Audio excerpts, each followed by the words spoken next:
Today, we're going to go over a massive situation that's literally happening on April 30th, and that is going to fundamentally change the future of the platform and its economy. We will cover exactly how the entire premium subscription is being completely replaced with a new Plus subscription, and we will also cover how they're changing how children are allowed to access games and communicate by introducing new age-based tiers. We will dive into how this all connects to a deeply controversial decision that forces the independent game developers to navigate a brand new verification paywall just to earn their player bases. So to get prepared for launch day, we have to break down every single detail just so you know exactly what is coming when everything drops. But before we begin, make sure to leave a like and like this video and help me reach 20,000 subscribers because that would mean the world to me, guys. And without further ado, let's get into it. Now, the first major update is based on an official announcement introducing a brand new service, Roblox Plus, which offers exclusive benefits like free private servers and instant currency transfers. And it was confirmed that this new subscription will be available for $4.99 per month. Subscribers receive an immediate 10% discount on in-game items and avatars, and starting in a subscriber's third consecutive month, the discount increases to 20%, which is meant to reward consistent membership and keep people logged into the subscription for the long term. Now, it is stated that discount is provided by the platform itself, meaning developers are still getting their full cut of the sale, while the company eats the difference. And going into the next major part of this update, we have to look at the free private servers feature. Subscribers will have access to free unlimited private servers across all supported games, giving them more control over who they play with. Back in the day, you had to pay a monthly fee just to have one single private server. Now you just get unlimited access to them everywhere. The update states that they will actually pay creators when these subscribers spend time in their games on paid private servers, so instead of players buying the server directly, the platform is basically paying developers based on engagement and playtime.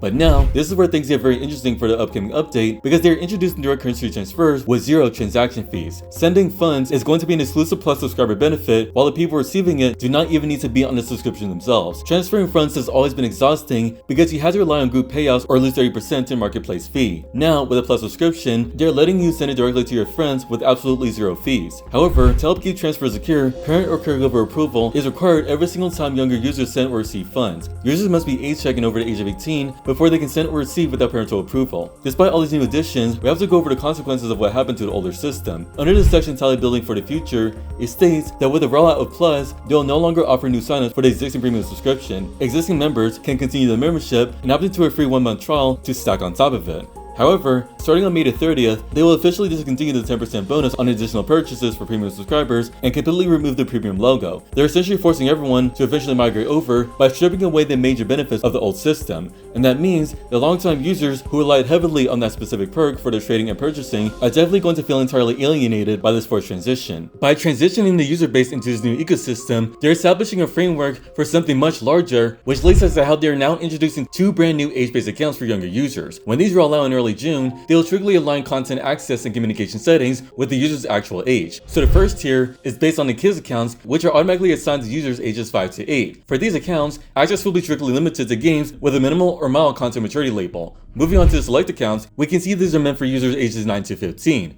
For this middle tier, access is limited to games with content maturity labels up to and including moderate. The default communication settings will actually remain unchanged for users 9 to 15 years old, meaning if it is available in your region, chat is gradually introduced with safeguards. And lastly, users who are 16 or older will not see any change to the experience whatsoever. This system is designed to automatically progress users as they age, meaning they will transition from kids to select when they turn 9, and then from select to standard when they turn 16. But users who have not yet completed an age check will be heavily limited to only games rated minimal or mild, and all communication will be entirely unavailable. And going further into this part of the update, we have to look at the continuous evaluation process for dynamic game selection. As stated in the update, content uploaded goes to moderation systems that evaluate things in real time. But for content made available to users under 16, they will apply an additional continuous process using 3 specific criteria. The real-time evaluation will analyze how users age 16 and older interact with new games and monitor user reports. The content maturity rating role will assign a minimal or mild or moderate label and default exclude games featuring sensitive issues or social hangouts. But the most critical part of this is the first criteria, known as developer verification. This specific developer requirement leads us directly to the massive announcement posted on the developer forum by a staff member named Nick T regarding new publishing requirements.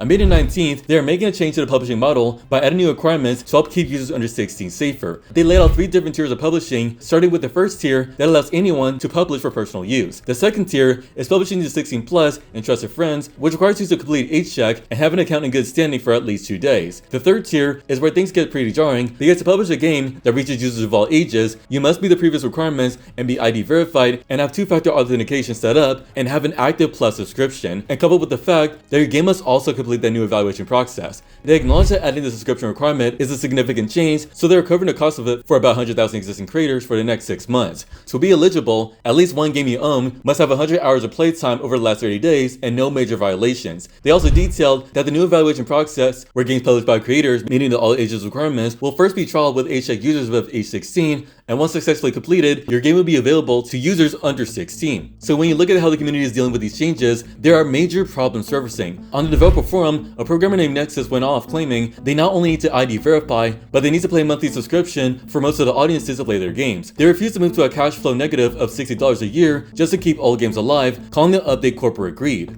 Another developer named Ollie responded, calling it an absolutely ludicrous update and stating that paywall in game publishing is absolutely bonkers because most developers do it for fun. On Twitter, a user named Jackie expressed utter disbelief that they spent 8 years learning to mess with the studio just for the company to pull this on them right now. A user named Not Tycoon was extremely frustrated, completely calling out the fact that to make games for anyone under 16, you have to subscribe and pay $5 for the Plus subscription. But on the other side of this massive divide, there are people defending the corporation and supporting these new requirements. A user named Kai tweeted that if you want to publish games and cannot afford the $5 subscription, then publishing games is not meant for you in the first place. Another user named Tyconomics said that everyone crashing out over $5 per month is hilarious, and if you have not made $5, you might want to reassess your priorities. Additionally, a creator named Sir Dabba completely praised the update, calling the dedicated game creation for kids and the way more parental control options honestly good moves all around for safety. Now, we already went over why I personally disagree with the stance in the previous video, because I feel it presses out developers who are not well established, but it's very important to see that they genuinely view this as a necessary step to clean up the marketplace, because these developers believe $5 is an acceptable price for platform safety, because they're looking at the severe issues the community has faced with inappropriate games, and they see this paywall as a legitimate filter. Their perspective simply shows exactly how intensely divided the entire playbase is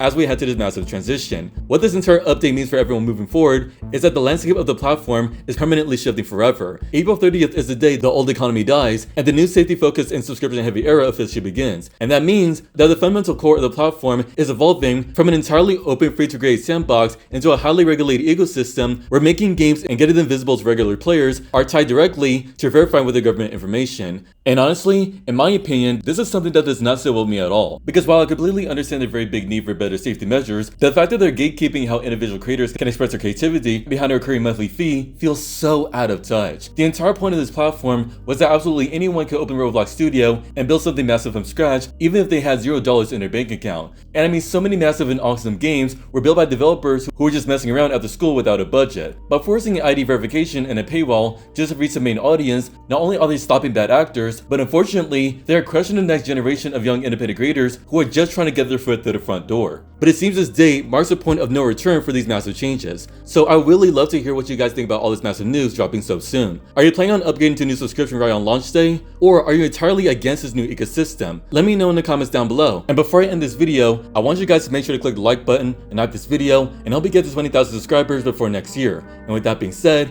thank you all for watching, and I'll see you in the next one.